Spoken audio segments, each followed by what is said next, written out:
Madame, veuillez reculer. La première classe n'est pas faite pour les gens comme vous. La voix du capitaine Sarah Miller trancha dans la cabine comme une lame de rasoir. Sans hésitation, sans excuse.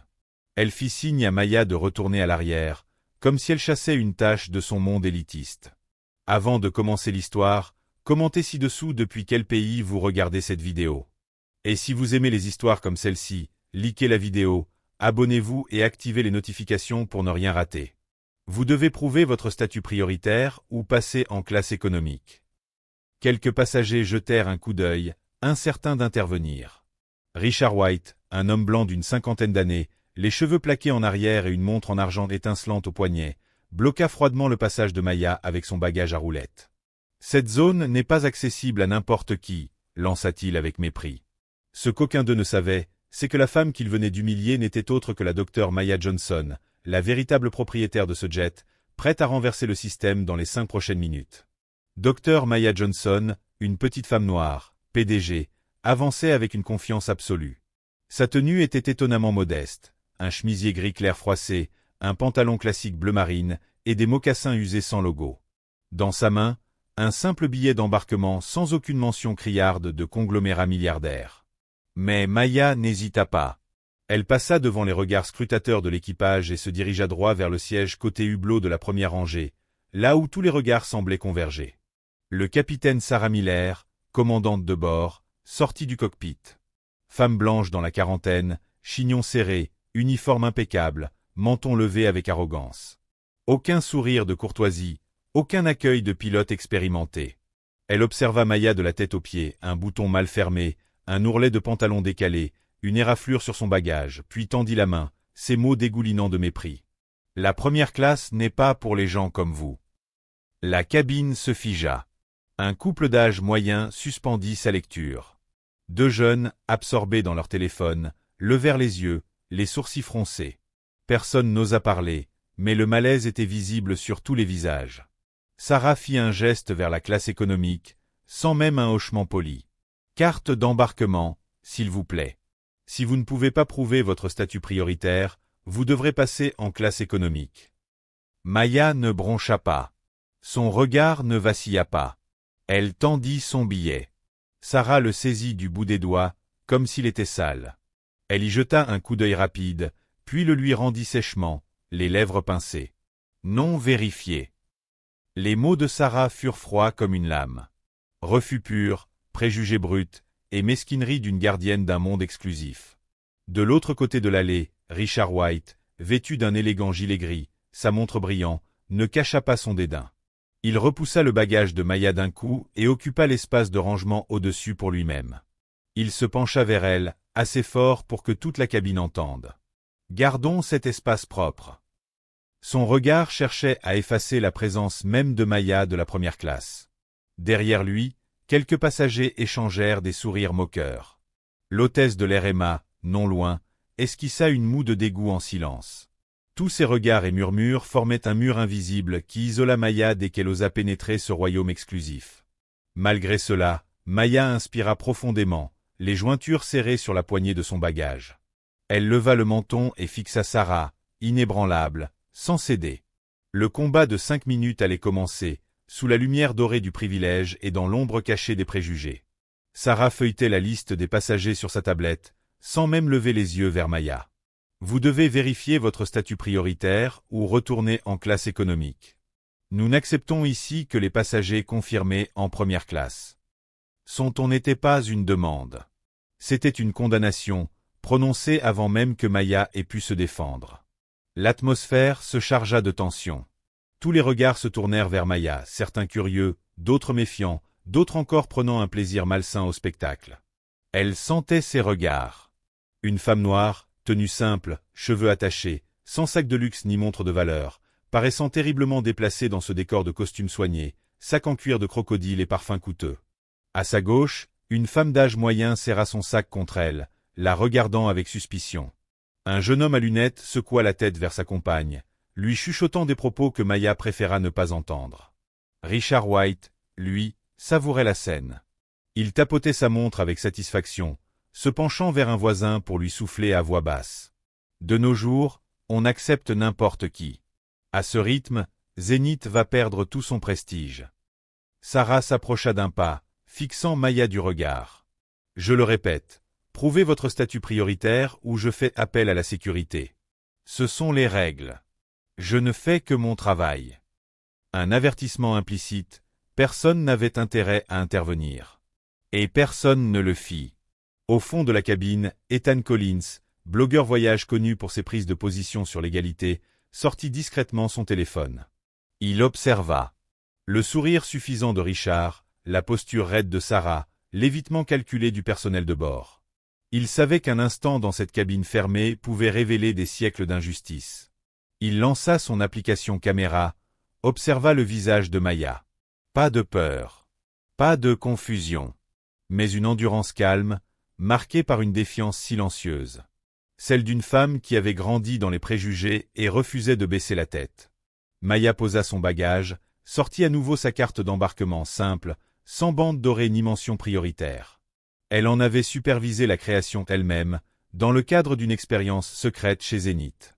Elle tendit à nouveau la carte à Sarah, la main ferme. Sarah la prit du bout des doigts, comme un objet sale. Elle ne scanna rien, ne vérifia rien, puis la jeta à Maya. Non vérifié.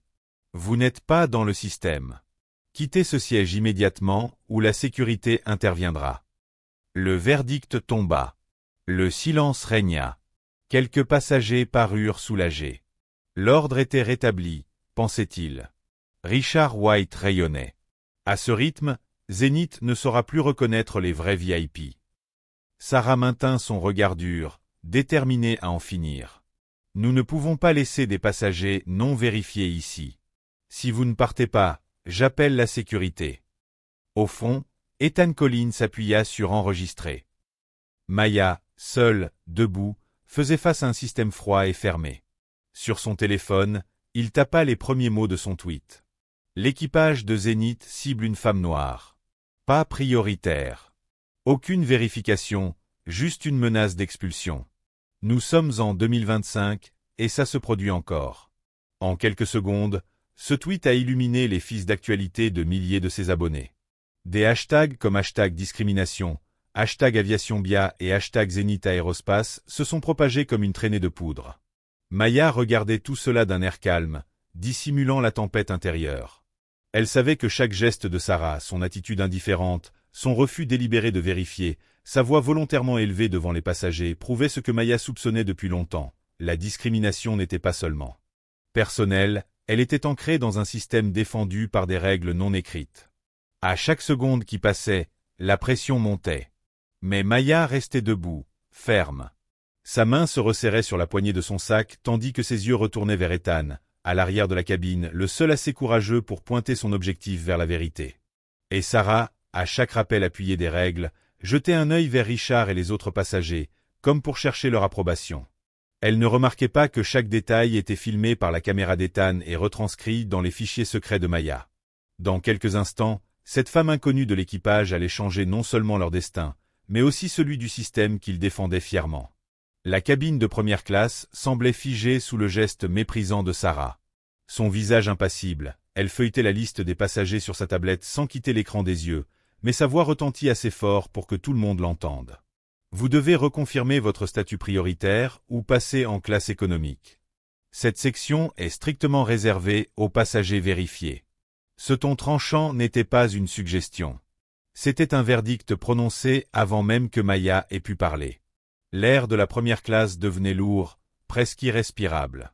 Les passagers, absorbés par leur mets ou leur téléphone, s'arrêtèrent tous, tournant vers Maya des regards lourds de suspicion, de curiosité, parfois même de jubilation, comme s'ils s'apprêtaient à assister à un petit spectacle avant le décollage. Maya sentait chaque regard posé sur elle. Une femme noire, en vêtements simples, cheveux tirés en arrière, sans sac de créateur ni montre de luxe, totalement déplacée parmi les costumes lustrés, sacs en cuir exotique et parfums hors de prix. En face, une femme d'âge moyen serra son sac contre elle, les yeux plissés de doute. Un jeune homme en gilet noir et lunettes épaisses secoua la tête vers sa petite amie, murmurant quelque chose que Maya n'essaya même pas de comprendre. Richard White absorbait cette scène d'exclusion comme s'il assistait à un spectacle. Il s'adossa, tapa sur la tablette du siège avec un sourire satisfait, se pencha vers son voisin et lança, assez fort pour que Maya l'entende. Ces derniers temps, on reçoit vraiment des passagers de mauvaise qualité. À ce rythme, Zénith va ruiner sa réputation. Sarah fit un pas de plus vers Maya, le regard toujours glacial, et lança son ultimatum. Je le répète une dernière fois. Soit vous prouvez votre statut prioritaire, soit je rédige un rapport de violation et la sécurité vous escortera en classe économique. C'est la politique. Je ne fais qu'appliquer les règles. Ces mots n'étaient pas seulement destinés à Maya. C'était un avertissement à toute la cabine. Ne tentez même pas de l'aider. Personne ne parla. Tous détournèrent le regard ou firent semblant que Maya n'existait pas, la laissant seule face à ce mur invisible fait d'isolement et de préjugés. À l'arrière, Ethan Collins, un blogueur voyageur américano-asiatique engagé pour l'égalité, alluma discrètement sa caméra. Il regardait Maya tenir bon, telle une montagne dans la tempête du biais. Puis il rédigea un deuxième tweet, accompagné d'une photo de Sarah bloquant Maya au rang de première classe. Aucune vérification d'identité, juste du pur biais. Une femme refusée en première classe à quelques minutes du décollage. Justice, où es-tu? En 1 minute, son téléphone vibrait avec des centaines de retweets et de commentaires. Des hashtags comme hashtag Justice for Maya, hashtag Zénith Discrimination et hashtag Real First Class devenaient tendance. Des influenceurs de la communauté noire, des militantes féministes, et même des médias numériques s'en mêlaient. Ignorant que chacun de ces gestes était désormais scruté publiquement, Sarah poursuivait sa procédure froide, échangeant des codes avec ses collègues que seuls les initiés comprenaient. Elle se tourna de nouveau vers Maya, d'un ton à la fois ferme et menaçant. Dernier avertissement. Quittez cette zone immédiatement, ou je rédige un rapport officiel. Chaque fois qu'elle prononçait les mots violation ou rapport, c'était un rappel glaçant à la cabine. Les règles favorisent les puissants. L'ordre appartient à ceux qui correspondent aux standards. Richard White continuait de prendre des photos de Maya avec son téléphone, prétendant envoyer des messages, mais en réalité capturant des clichés pour son groupe privé. Regardez qui pense pouvoir acheter sa place ici. Pour des gens comme lui, exclure quelqu'un qu'il jugeait indigne était un passe-temps qui renforçait leur sentiment de sécurité et de privilège. Pendant ce temps, Emma Walsh, chef de cabine, restait silencieuse. Elle hochait la tête en signe d'approbation et prenait des notes sur sa tablette. Passagère non autorisée a refusé de se conformer. Sécurité potentiellement nécessaire. Pas une seule note n'indiquait qu'une vérification des identifiants avait été réellement faite. Chaque regard de Richard, chaque geste d'Emma, chaque affirmation de Sarah était repérée par l'IA de Zénith. Chaque action devenait une pièce du puzzle révélant une culture d'entreprise en train de s'effondrer de l'intérieur. Dans ce moment d'apparente impuissance, Maya restait droite, son regard balayant la cabine, enregistrant chaque visage, sentant la vague croissante des réseaux sociaux au-delà du fuselage. Elle savait que quand une seule voix ne suffit pas à briser le système, la force de la communauté le peut. Ethan, après avoir cliqué sur « Publier », regarda Maya et lui adressa un léger signe de tête. Une affirmation silencieuse. « Tu n'es pas seul ». La cabine de première classe était toujours aussi étouffante, mais désormais, elle vibrait d'une énergie féroce. L'énergie d'une injustice exposée mais encore ignorée. Maya restait calme, le visage aussi lisse qu'un lac paisible, mais dans ses yeux, le courant d'une résolution silencieuse commençait à surgir. Sarah Miller pivota et marcha vers le cockpit, ses talons claquant sur la moquette épaisse, sa silhouette droite et ses cheveux blonds tirés en arrière renforçant son aura glaciale. Avant que la porte ne se referme, elle se pencha vers le copilote Tom Barker, un homme blanc, trapu, mâchoire carrée et lâcha d'un ton aussi rugueux que du gravier. « Je signale cette femme. Elle retarde notre départ. » Chaque mot tombait comme un verdict glacial venu d'en haut. Tom hocha simplement la tête, le regard complice, sans la moindre opposition. Leur silence était un bouclier tacite, protégeant ceux qui appliquaient les règles, même si le système qu'ils représentaient était gangréné. Sarah revint dans la cabine avec un visage composé, dissimulant à peine son agacement. Elle tapa sur son micro et annonça d'une voix claire et neutre. « Veuillez nous excuser, nous résolvons un problème de place. Merci de patienter. » Son message bref et poli cachait la vérité, maintenant l'image d'une compagnie aérienne ordonnée. Mais tout le monde dans la cabine savait qu'il se passait quelque chose de grave, et Maya en était la cible. À l'arrière, Emma Walsh, impeccable, cheveux au burn soigneusement coiffés, uniforme parfait, tenait sa tablette comme un bouclier. Un simple tapotement, et elle marquait Maya comme non autorisée, sans aucune vraie vérification d'identité. Dans le système interne de Zénith, une alerte s'alluma. Passager non autorisé. Recommandé expulsion. Cette alerte arriva directement au siège social, où Anna Patel, brune, fronça les sourcils en surveillant le flux en direct sur un écran géant. Elle relança les enregistrements vidéo de la cabine et les journaux de réservation. En 60 secondes, Anna confirma que chaque étape de vérification avait été ignorée. Emma avait simplement exclu Maya sur un coup de tête. Pendant ce temps, Maya reçut une autre provocation subtile de Richard White. Il la regarda, rapprocha sa mallette et fit glisser un morceau de papier vers elle. Le message, gribouillé d'une écriture grossière. « Essai les vols low cost ». Les yeux de Richard brillaient de satisfaction. Un sourire triomphant se dessinait sur ses lèvres, comme si l'expulsion de Maya n'était pas seulement justifiée, mais inévitable. Aucun mot ne fut prononcé, pourtant le message était limpide. Elle n'avait pas sa place ici, non pas à cause d'une erreur de procédure, mais à cause de sa couleur de peau, de ses vêtements simples et de sa présence humble. Maya déplia le billet, le replia délicatement, puis soutint le regard de Richard avec un calme inébranlable. Elle ne dit rien. Aucun mot n'était nécessaire, car la cabine et désormais le monde sur les réseaux sociaux documentaient chaque regard, chaque geste. Sous l'illusion des règles et du décorum, une vague d'indignation commençait à monter. Plus loin, Ethan Collins filmait la scène. Maya tenant le papier, son expression intacte, prêt à publier une nouvelle image accompagnée d'un tweet. Même après avoir été rejetée, elle tenait bon. La discrimination n'est pas qu'une politique, c'est une attitude. À chaque seconde, la tension montait dans la cabine. Plus personne ne croyait à une simple erreur d'attribution de siège. C'était une rupture de confiance morale, et les coupables s'étaient dévoilés par leurs actes froids, arrogants, et un système complice.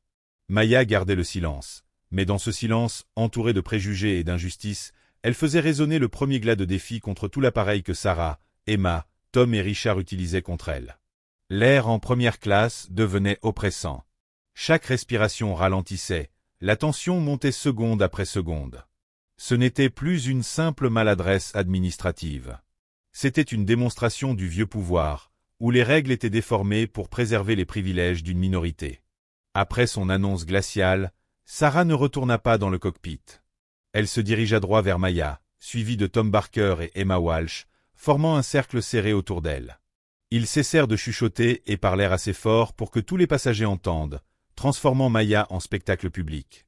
Sarah croisa les bras, son ton aussi froid que l'acier, les yeux rivés sur Maya avec une hostilité non dissimulée. « Nous exigeons une preuve de statut prioritaire et une vérification financière immédiate.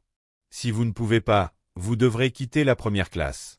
C'est la politique. » Tom Barker s'avança, l'expression tendue, les mots chargés de menaces. « La politique exige une vérification immédiate ou vous serez expulsé.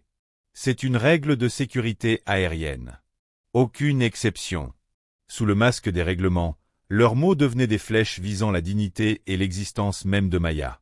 Tu n'as pas ta place ici, et n'importe quel prétexte, aussi fragile soit-il, servira à te pousser dehors. Ils ne lui donnèrent aucune chance d'expliquer, ni même de vérifier son identité.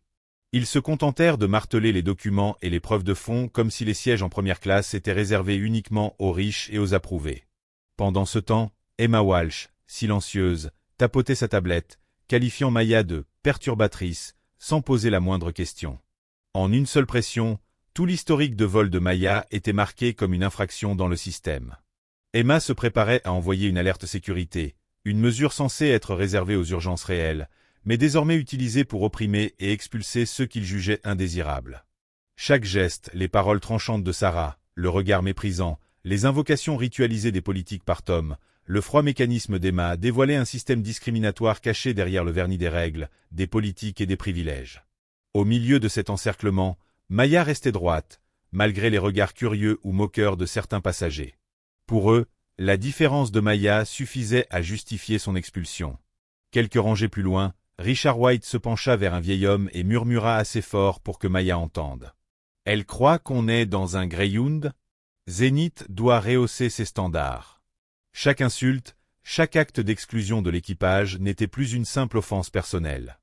C'était le signe d'une collusion systémique où l'ancien pouvoir se croyait juge de qui méritait le respect. Ethan Collins, toujours en train de filmer discrètement, publia un nouveau message sur X. Cette fois, son tweet était court mais puissant. Zénith exige qu'une femme noire montre ses preuves financières. La déclare perturbatrice. Prépare la sécurité. Aucun contrôle d'identité. Ce n'est pas la politique. C'est du profilage. Avec chaque publication, chaque vidéo, la communauté en ligne s'embrasait. De grands médias contactaient la compagnie pour demander des explications. Ils reconnaissaient qu'il ne s'agissait pas d'un simple incident à bord, mais du reflet d'une injustice raciale répétée depuis des décennies. Et tout cela se déroulait, sous les yeux de tous, en 2025. De retour en première classe, chaque geste et chaque regard faisaient désormais partie d'une tempête imminente que l'équipage n'avait pas prévue, une tempête qui allait bientôt emporter le système même d'injustice sur lequel il comptait pour dominer et exclure. À peine les actions discriminatoires de l'équipage terminées, qu'une nouvelle figure apparut, faisant grimper encore la tension. La séparation entre la première classe et le cockpit glissa, et Lucas Grant, chef de la sécurité de Zénith, fit son entrée. Grand, imposant, dans son uniforme noir impeccable, son regard était aussi froid que la glace. Son visage ne trahissait aucune émotion. Chaque pas soulignait l'autorité brute qu'on lui avait confiée à 10 000 mètres d'altitude. Lucas s'arrêta à côté de Maya et la regarda de haut, comme s'il avait l'habitude de donner des ordres. « Madame, rangez votre appareil et quittez immédiatement ce siège. Vous avez été signalée comme non autorisée et perturbatrice. » La cabine tomba dans un silence absolu. Ce qui était déjà une situation tendue bascula dans une autre dimension. Le passage des mots froids à l'action brutale. Quelques passagers clignèrent des yeux, surpris. D'autres détournèrent le regard, gênés. Personne n'osa défendre Maya. Elle, pourtant, resta calme, les mains posées doucement sur sa tablette, sans aucun signe de résistance. Elle soutint le regard de Lucas avec un léger sourire de défi, à peine perceptible, mais chargé d'acier pour qui savait le voir. Avant même qu'elle ne puisse répondre, Lucas arracha violemment la tablette des mains de Maya. L'appareil tomba au sol avec un bruit sec qui rompit le bourdonnement habituel de la cabine. Des passagers proches poussèrent des cris de surprise face à cette agression gratuite. Une perte de contrôle presque impensable dans ce qui était censé représenter le summum du service civilisé. Une femme d'âge moyen serra son sac contre elle, les yeux écarquillés. Un homme plus loin laissa tomber son journal sur ses genoux. Même Richard White ne put cacher sa surprise, mais au lieu d'indignation, il afficha un sourire satisfait, heureux de voir cette étrangère punie. Sarah et Tom restaient immobiles derrière Lucas, les yeux agités, mais leur silence équivalait à une approbation tacite. Des hochements de tête discrets confirmaient que l'agression avait leur bénédiction. Emma Walsh, la chef de cabine, conserva son calme glacial pendant qu'elle tapait une note sur sa tablette. Intervention sécurité. Passagère non coopérative. Aucun mouvement n'échappa à la caméra d'Ethan Collins. Sa main tremblait de colère tandis qu'il enregistrait chaque seconde. Quelques instants plus tard, il publia le clip sur X. Chef de la sécurité agresse une passagère. Contact physique. Échec de Zénith. Profilage. Le choc se propagea instantanément. Les commentaires et les partages explosèrent. Journalistes, activistes, avocats et communautés en ligne commencèrent à identifier les autorités et les médias majeurs. Dans la cabine, les passagers commencèrent à murmurer entre eux, certains dégainèrent même leur téléphone pour filmer. L'autorité de l'équipage ne suffisait plus à faire taire les témoins. Le silence complice était brisé. Et la violence ne pouvait plus se cacher derrière les titres ou les uniformes. En quelques secondes à peine, le geste violent de Lucas balayant la tablette de Maya était devenu le symbole de l'abus de pouvoir, de la violation des règles de l'aviation, et l'étincelle d'une indignation publique sans précédent. Pourtant, au cœur de la tempête, Maya resta ancrée sur place, la tête haute, les yeux fixés sur Lucas sans la moindre trace de peur, comme si elle défiait tout un système archaïque. « Allez-y, je ne reculerai pas !» Le bruit métallique de la tablette frappant le sol résonnait encore lorsque, au siège de Zénith à Chicago, Anna Patel, assistante technologique de Maya, détecta une anomalie dans le système de contrôle des vols. Sous la lumière bleutée de son écran, Anna observait chaque mise à jour des données en temps réel. Elle vit clairement que quelques secondes plus tôt, Emma Walsh avait utilisé son accès de haut niveau pour effacer délibérément la trace de la présence de Maya du manifeste des passagers, tout en la qualifiant de perturbatrice et non autorisée, justifiant ainsi son expulsion. Anna activa immédiatement le mode de confinement, un protocole de sécurité spécial de Zénith qui enregistre toutes les modifications de données et actions de l'équipage sans aucune possibilité de suppression ou d'altération. L'intelligence artificielle d'audit interne scanna instantanément l'historique complet du vol et déclencha une alerte. Irrégularités détectées, potentiels abus et discrimination. En parallèle, Elena Rivers, avocate générale de Zénith, une latina reconnue pour son esprit vif et son intolérance totale à l'injustice, reçut la notification.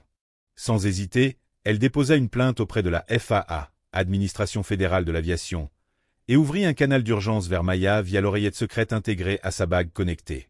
La voix d'Elena résonna dans l'oreille de Maya, calme et ferme. « Maya, ne quitte pas ton siège.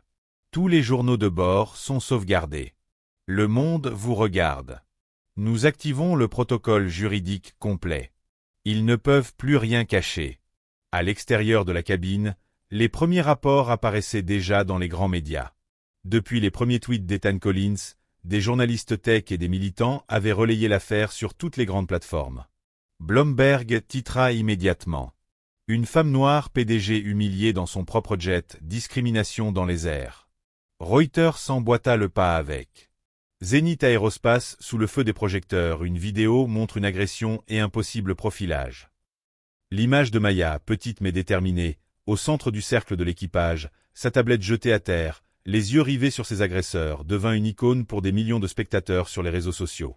La vitesse à laquelle la vérité se propagea dépassa tout ce que Sarah, Emma ou n'importe quel membre de l'équipage aurait pu imaginer.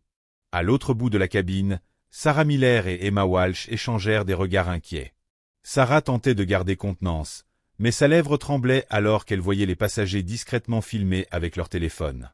Le copilote Tom Barker comprit que la situation lui échappait complètement. Son regard reflétait l'inquiétude, mais il resta muet, incapable de contester les actions d'Emma et Lucas.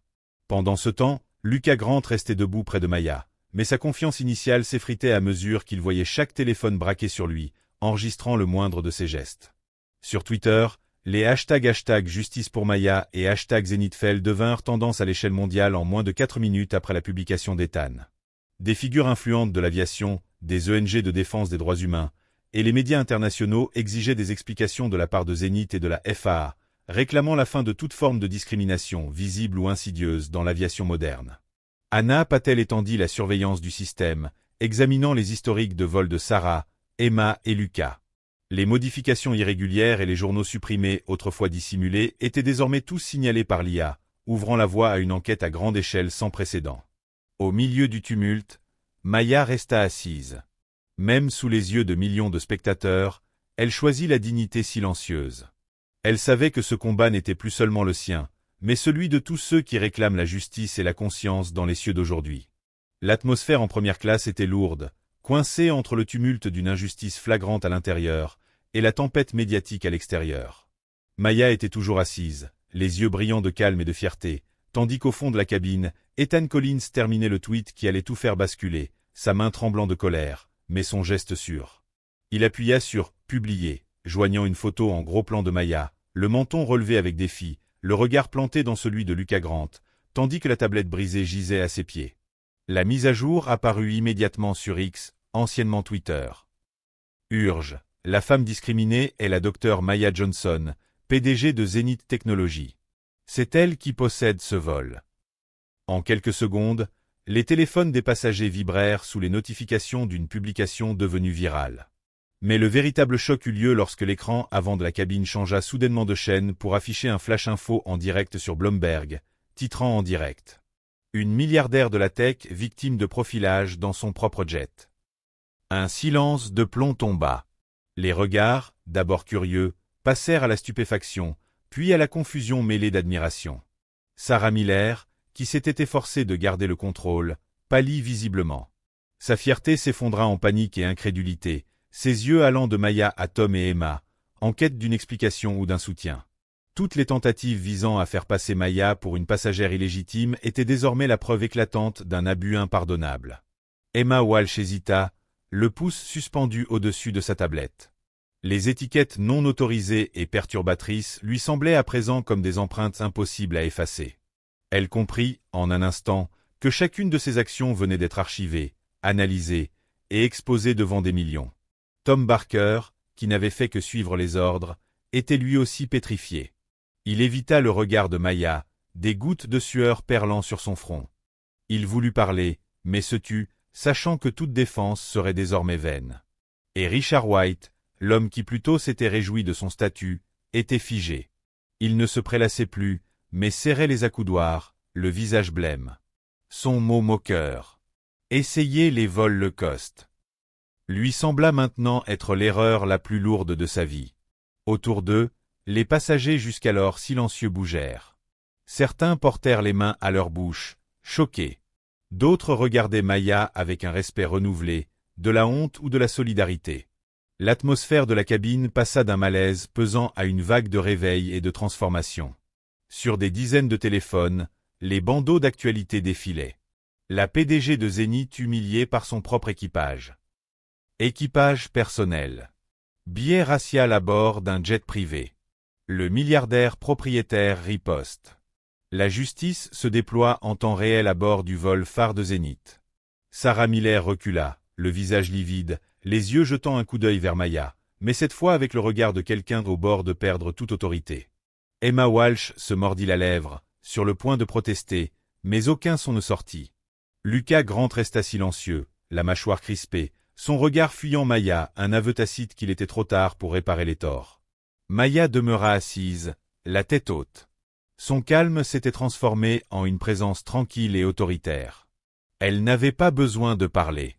La vague de justice était déjà en train de tourner en sa faveur. Depuis le siège de Zénith, la voix d'Elena Rivers grésilla dans son oreillette. Maya, les médias du monde entier confirment votre statut. Ce vol est désormais le vôtre. Il est temps de prendre la parole. La justice vous appartient. Le renversement se produisit plus rapidement que quiconque aurait pu l'imaginer.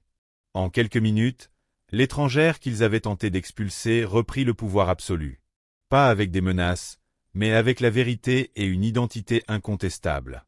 Le vieux système s'effondrait, et tous ceux qui avaient conspiré devaient maintenant faire face à la lumière crue de la responsabilité. L'atmosphère dans la cabine semblait comprimée sous le poids de la vérité exposée. Le visage stupéfait de Sarah, le regard déconcerté d'Emma, le hochement de tête craintif de Tom Barker, et le teint livide de Lucas Grant reflétaient les restes brisés d'un pouvoir obsolète. Des masques qui ne pouvaient plus cacher la réalité aux passagers ni au monde qui regardait. Maya Johnson s'assit droite, puis se leva lentement au milieu des regards étonnés, respectueux, et même craintifs de ceux qui lui avaient tourné le dos. Sa tenue simple n'était plus un symbole de marginalité, mais une déclaration silencieuse de courage et de respect de soi. Elle fit face à Sarah Miller, dernier bastion, s'accrochant à son autorité, et soutint le regard désormais pâle de la capitaine.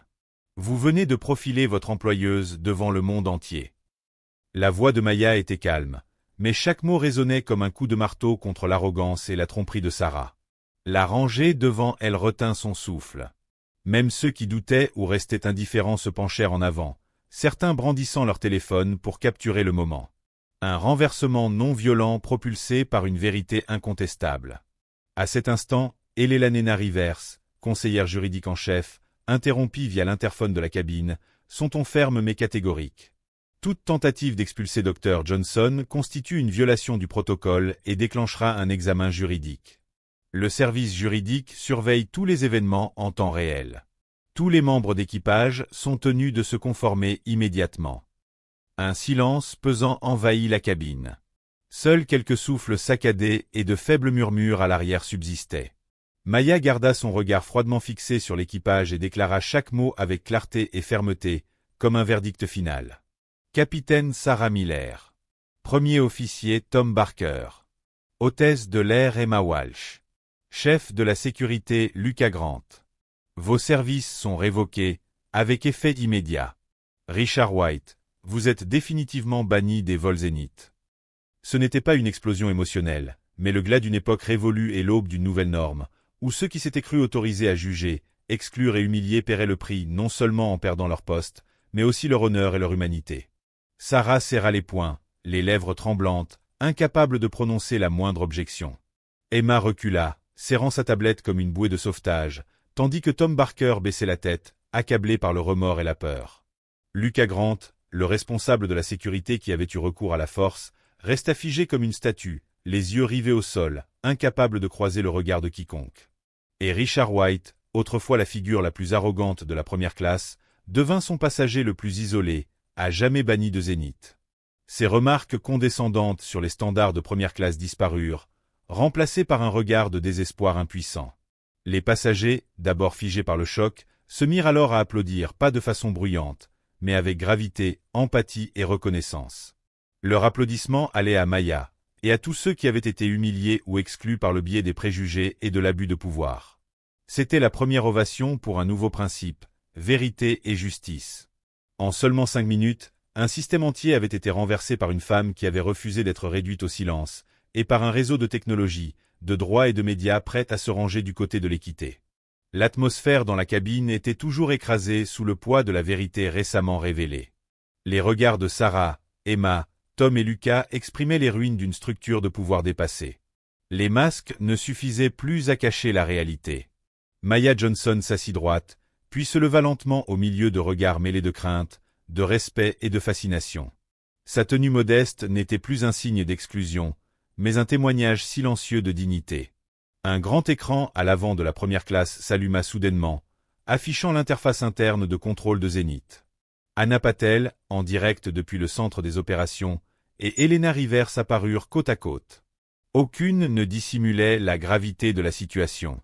Chaque mot tranchait la tension comme un scalpel, dévoilant les couches de secrets qui avaient longtemps protégé les pratiques internes de la compagnie.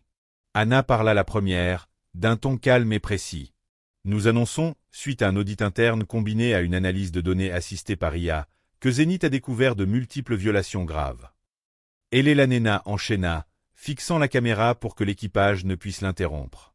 Nos dernières vérifications révèlent que la capitaine Sarah Miller a été l'objet de 20 plaintes pour discrimination, principalement à l'encontre de passagers de couleur et de femmes, au cours des 3 dernières années. Le premier officier Tom Barker a sciemment supprimé ces plaintes, en modifiant ou retardant les rapports pour qu'ils n'atteignent jamais la direction ou les autorités externes. À l'écran, des journaux certifiés par IA apparurent, horodatage, numéros de vol et images de rapports de plainte montrant des signes de modification, d'effacement ou de caviardage. En dessous de chaque entrée figurait la signature de Tom Barker avec la mention « Aucun problème détecté ». Anna passa à la section suivante, révélant des modifications suspectes dans le manifeste des passagers. L'hôtesse principale Emma Walsh a altéré à plusieurs reprises les données des passagers, surtout celles concernant des femmes et des personnes de couleur, les rétrogradant en classe économique, leur retirant le statut prioritaire ou les signalant comme non autorisés sans motif valable. 8 altérations illicites ont été identifiées rien que sur les 2 derniers trimestres. Des journaux électroniques défilaient à l'écran. Chaque modification était identifiée par le nom de l'éditeur, la date et l'heure révélée au grand jour devant tous les passagers et des millions de spectateurs en ligne. Une révélation publique inévitable. Enfin, Elena tourna son regard d'acier vers Lucas Grant, chef de la sécurité. Lucas Grant a violé la politique de l'entreprise en utilisant la force physique contre une passagère, à savoir la PDG Maya Johnson. Cette conduite a été capturée par caméra et démontre non seulement une perte de contrôle, mais un abus flagrant de pouvoir. Discrimination. Toutes les preuves vidéo et les fichiers de données ont été simultanément envoyés à la FAA et à l'EEOC, les autorités fédérales américaines de l'aviation et de l'égalité en emploi, et rejoués sur l'écran de la cabine pour que chaque passager puisse les voir de ses propres yeux. Sur les téléphones des voyageurs, des bandeaux d'informations défilaient rapidement. Zénith soumet un dossier complet de violations aux autorités fédérales. Les agences lancent une enquête sur les biais raciaux et sexistes dans l'aviation. Sarah, Emma, Tom et Lucas restèrent sans voix. Sarah s'effondra sur un siège, pâle et bêtée. Tom agrippait le bord de la table, silencieux de honte. Les yeux d'Emma se remplirent de larmes, ses mains tremblaient, et Lucas baissa la tête, les épaules affaissées de défaite. Maya, autrefois jugée pas à la hauteur, par chant, était désormais la force qui avait brisé ce réseau caché, révélant la vérité à des millions de personnes. Les passagers chuchotaient, certains avec des larmes aux yeux, d'autres hochant la tête en signe de respect. Ils comprenaient. Ce n'était pas seulement la victoire d'une femme, mais un moment de libération pour tous ceux qui avaient souffert d'injustice dans l'ombre pendant trop longtemps.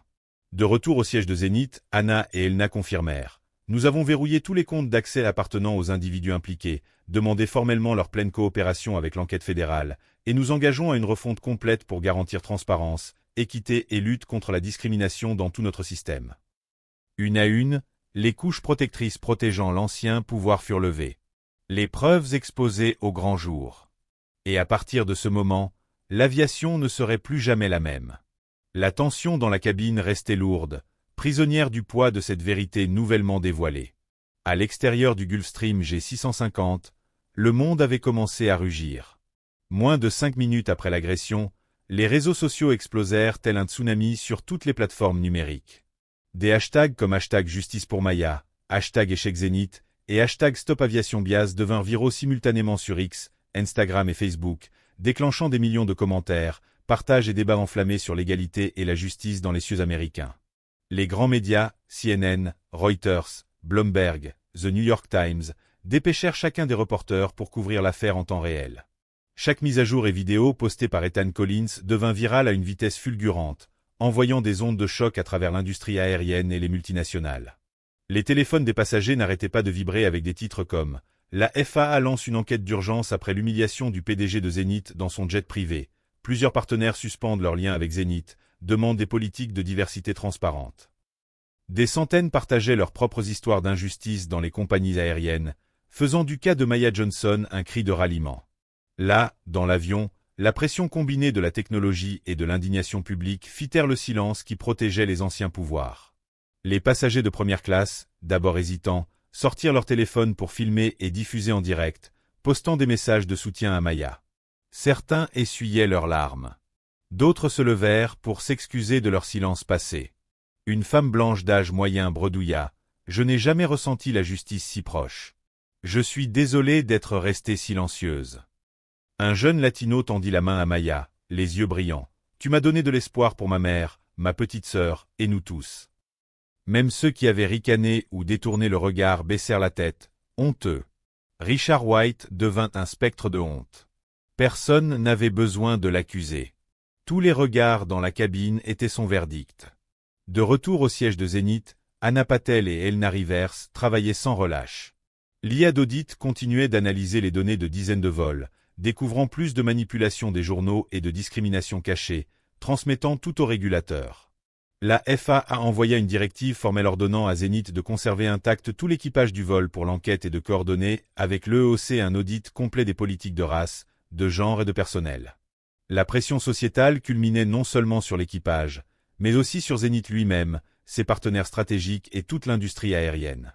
À l'aéroport, des centaines de journalistes, avocats, militants et victimes de discrimination s'étaient rassemblés, prêts à assister à un règlement de compte historique. Dans la cabine, Maya restait calme au milieu de la tempête émotionnelle. N'étant plus une simple passagère isolée face à un pouvoir enraciné, elle était devenue le point focal d'une solidarité, d'un éveil et d'une résistance sans précédent. Les voyageurs se levèrent pour applaudir, certains les yeux humides, d'autres tapotant doucement son épaule en murmurant leurs remerciements et leur admiration. Ethan Collins dépassa son rôle de simple journaliste pour devenir une inspiration pour des milliers de personnes. Il retransmettait en direct les moments de reconnaissance de Maya, afin que des millions de personnes puissent voir l'histoire s'écrire en direct, haut dans le ciel américain. Ce n'était plus l'épreuve d'une seule personne. C'était un tremblement de terre dans le monde de l'aviation. Les compagnies concurrentes se précipitèrent pour mettre à jour leur politique, promettre transparence et ouvrir des lignes d'assistance pour les signalements de discrimination. Les militants saluèrent Maya Johnson comme le symbole d'une nouvelle ère d'équité dans les airs. En première classe, chaque poignée de main, chaque regard approbateur, chaque applaudissement était un hymne à la justice, preuve qu'en seulement 5 minutes, le refus d'une femme de rester silencieuse avait forcé un système entier à changer. La pression sociale et médiatique venait de culminer lorsque les premières mesures décisives furent prises à la vitesse de l'éclair. Depuis le siège de la FAA, un bulletin officiel fut immédiatement diffusé, relayé par tous les médias, sur les écrans de téléphone, et même sur les moniteurs de cabine du Gulfstream G650, où Maya se tenait toujours au centre de la tempête. L'administration fédérale de l'aviation suspend par la présente tout l'équipage du vol Zénith 510. Tous les individus impliqués feront l'objet d'une enquête approfondie pour violation des règles éthiques, de sécurité et d'égalité de traitement. Simultanément, au centre d'opération de Zénith, Anna Patel reçut un appel urgent du conseil d'administration. Un document signé électroniquement apparut sur son écran. Zénith met officiellement fin à son partenariat avec la société de Richard White, un partenaire de longue date dont le comportement raciste et l'insulte publique envers une cliente sur ce vol historique l'ont contraint à révoquer tous ses avantages, réservations et privilèges de manière permanente. Un effet domino puissant et irréversible s'ensuivit. Des dizaines d'autres partenaires de Zénith, des institutions financières majeures, des clients VIP et des fournisseurs de services internationaux ont envoyé des emails et des lettres formelles exigeant la révision de tous les contrats liés à toute personne impliquée dans des violations éthiques, des discriminations ou des abus de pouvoir. Certains ont même rompu leurs alliances, jurant de ne pas coopérer tant que Zénith n'aurait pas mis en place une réforme complète. Sur le fil d'actualité électronique de la cabine, des mises à jour arrivaient à la seconde. La FAA réaffirmait son engagement à enquêter sur tous les signes de discrimination et d'injustice en vol.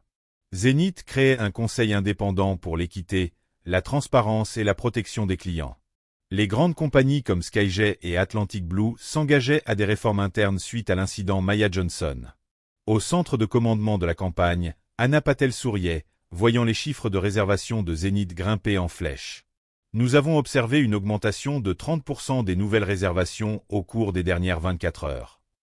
Les clients du monde entier louaient Zénith comme la compagnie aérienne modèle de cette nouvelle ère anti-discrimination. Pas seulement pour avoir confronté la crise, mais pour avoir adopté proactivement la transparence, corrigé ses erreurs et inspiré le changement. Sur les réseaux sociaux, des extraits de Maya défiant l'équipage, des vidéos émouvantes d'Ethan Collins en cabine, les révélations d'Anna Patel, ainsi que le hashtag d'IS Justice en 5 minutes inondaient des millions de flux. Les commentaires sont passés de l'admiration simple pour Maya à un véritable mouvement exigeant que d'autres compagnies mettent publiquement en place des mesures anti-discrimination et protègent activement les passagers vulnérables. Dans la cabine, les passagers réalisaient qu'ils venaient d'être témoins d'un moment historique. Beaucoup appelaient famille et amis, racontant chaque détail avec admiration. Certains serraient Maya dans leurs bras, d'autres remerciaient Ethan Collins pour avoir révélé la vérité. Les cadres supérieurs de Zénith observaient en silence, pleinement conscients qu'ils devaient changer ou être emportés par la vague de réformes. Le réseau caché de collusion et de partialité avait été mis à nu. Une nouvelle ère de l'aviation commençait là, au-dessus du sol américain, avec Maya Johnson en son centre. Cette femme qui avait osé défier chaque préjugé en seulement 5 minutes. Même si des murmures discrets résonnaient encore en première classe, les passagers, secoués par ce tremblement éthique, regardaient Maya Johnson se lever au centre de l'attention, la voix calme mais ferme. Elle ne s'attarda pas sur les reproches ni les punitions individuelles. Au contraire, elle dirigea tous les regards vers un avenir où l'équité et la dignité humaine seraient le moteur d'une industrie autrefois fière de son statut élitiste. D'un geste délicat, Maya activa la fonction de diffusion en direct sur sa montre connectée, reliant tout le système audiovisuel de la cabine au siège de Zénith et à des millions de spectateurs en ligne. L'écran principal afficha un nouveau logo, Zénith Equity Programme, emblème d'une ère de réforme. Elle annonça solennellement. Avec effet immédiat, je lance le Zénith Equity Programme, un système de surveillance piloté par IA pour l'équité et la transparence, qui auditera chaque cas de discrimination ou manipulation de données dans tous les vols et départements de Zénith. Chaque plainte client, chaque action du personnel sera enregistrée, analysée et protégée par une technologie inviolable. Des applaudissements éclatèrent autour d'elle, quelques larmes de soulagement scintillaient sur les joues des passagers. Ils comprenaient que ce n'était pas qu'une promesse, mais une véritable garantie que l'injustice ne se cacherait plus dans l'ombre. Maya continua. Zénith crée également le fonds Zénith avec 30 millions de dollars dédiés aux bourses, formations, mentorat et soutien de carrière dans l'aviation pour les femmes, les personnes de couleur et autres groupes historiquement marginalisés. Nous nous engageons à ouvrir le ciel à tous, sans exclusion liée à l'origine, la couleur de peau, le genre ou les circonstances. Les spectateurs étaient bouche bée. Marcus Jordan, un jeune entrepreneur noir qui avait suivi l'événement en silence, fut invité par Maya à rejoindre le conseil consultatif du fonds Zénith.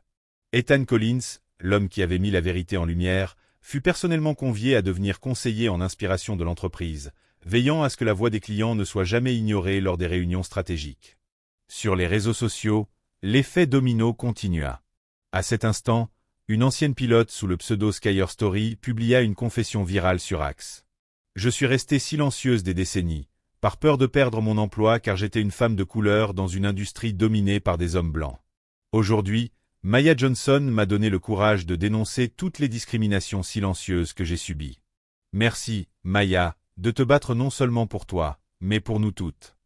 En réponse, des milliers partagèrent leurs propres histoires de harcèlement, de préjugés, de blocage de carrière ou de silence forcé dans l'aviation et la tech. Dans la cabine, les passagers partageaient ces bonnes nouvelles. Beaucoup se proposèrent comme volontaires pour le Zenith Equity Programme, en tant qu'auditeurs indépendants ou mentors communautaires. Ceux qui tremblaient autrefois devant l'autorité passaient maintenant à la lumière pour contribuer à établir une nouvelle norme industrielle. Au centre de commandement de Zenith, Anna Patel et Elna Rivers ne purent retenir leurs larmes. Avec les équipes d'IA, d'audit et juridique, elles préparaient les premiers rapports à destination de la FAA et de la presse, signifiant un changement non seulement en principe, mais dans chaque opération, chaque vol, chaque petit geste. L'héritage de Maya n'était plus une simple victoire en cabine. C'était le début d'un mouvement national pour l'équité dans les airs, restaurant la foi et l'espoir chez ceux qui avaient silencieusement enduré l'injustice. Les yeux de Maya brillaient de joie tranquille. Dehors, le ciel semblait plus vaste, la lumière du soleil couchant drapant la carlingue, témoignage d'une nouvelle ère où la valeur humaine règne en maître et où la justice ne tombera plus jamais dans le silence. Le soleil de fin d'après-midi filtrait à travers les fenêtres de première classe, projetant une douce lumière sur chaque visage. Pas un mot n'était prononcé, mais ce silence n'était plus celui de l'indifférence ou de la peur. C'était un silence de gratitude, de profonde réflexion sur la dignité humaine et la justice. Puis, comme mue par un signe invisible, toute la cabine se leva en même temps et applaudit. Pas de cris bruyants ni d'exclamations de triomphe, juste des applaudissements fermes et mesurés, résonnant comme la voix de la justice reprenant un ciel jadis proche de l'équité. Une femme âgée se pencha vers son voisin et murmura « Merci, Maya. Aujourd'hui, tu m'as fait croire que les choses peuvent changer. » Maya Johnson reprit discrètement sa tablette, sans prêter attention au regard de regret de ceux qui avaient détourné les yeux quelques instants plus tôt, et redressa son simple chemisier. Elle descendit de l'avion non pas en tant que femme humiliée, ni victime d'un système caché, mais comme une icône de transformation, la femme qui avait fait décoller une industrie entière sur les ailes de l'équité. Alors qu'elle descendait la passerelle, des dizaines de journalistes, passagers et employés de la compagnie qui avaient suivi l'histoire sur leurs écrans la regardaient avec un respect nouveau. Personne ne demanda sa fortune ou son statut. Tous voulaient savoir ce qui lui avait donné le courage de ne pas reculer face à un système complice. Au siège de Zenith, des centaines de messages de remerciements et confessions personnelles affluaient. L'équipe RP recevait des témoignages vidéo de pilotes, ingénieurs et techniciennes de couleur. Des personnes jadis mises de côté osaient désormais partager leur véritable parcours et combat. Sur tous les grands écrans d'actualité, l'image de Maya, debout, calme et déterminée en première classe, devint le symbole de l'année. Le hashtag d'IS 55 minutes pour la justice se propagea comme une traînée de poudre, incitant des milliers d'entreprises, écoles, gouvernements locaux et autres industries à engager de vraies conversations pour lutter contre la discrimination et construire des systèmes transparents et équitables. Ce seul jour, ces 5 minutes, ont changé l'histoire d'une entreprise et déclenché une vague d'équité et d'ouverture, non seulement dans l'aviation, mais dans toute la société. Ce soir-là, lors de la conférence de presse, un journaliste demanda à Maya quel message elle voulait laisser à tous. Elle sourit simplement et s'appuya sur sa propre expérience. La justice n'a pas besoin de crier. Parfois, il suffit de 5 minutes et d'une femme qui refuse d'être effacée. Ces mots devinrent une citation immortelle, imprimée sur des affiches dans les écoles et bureaux, affichée lors de conférences sur la justice sociale, adoptée comme cri de ralliement par les jeunes femmes et tous ceux qui furent un jour forcés de rester dans l'ombre des préjugés. À partir de ce jour, chaque vol Zenith commence par l'annonce. Nous nous engageons à protéger la dignité et les droits égaux de chaque passager. Parce que l'histoire a montré que parfois, il suffit de 5 minutes et d'une personne courageuse pour tout changer. Que pensez-vous du pouvoir de ces 5 minutes face à l'injustice et du courage d'une femme qui ose se lever contre un système enraciné? Si vous étiez à la place de Maya Johnson, auriez-vous la détermination de vous défendre et d'allumer une étincelle pour le changement? Partagez vos réflexions, votre histoire personnelle ou votre message dans les commentaires ci-dessous. Chaque voix peut inspirer quelqu'un, quelque part. Et si vous pensez que cette histoire mérite d'être entendue, merci de liker, partager et vous abonner pour d'autres récits inspirants de justice et vérité. Merci de votre attention.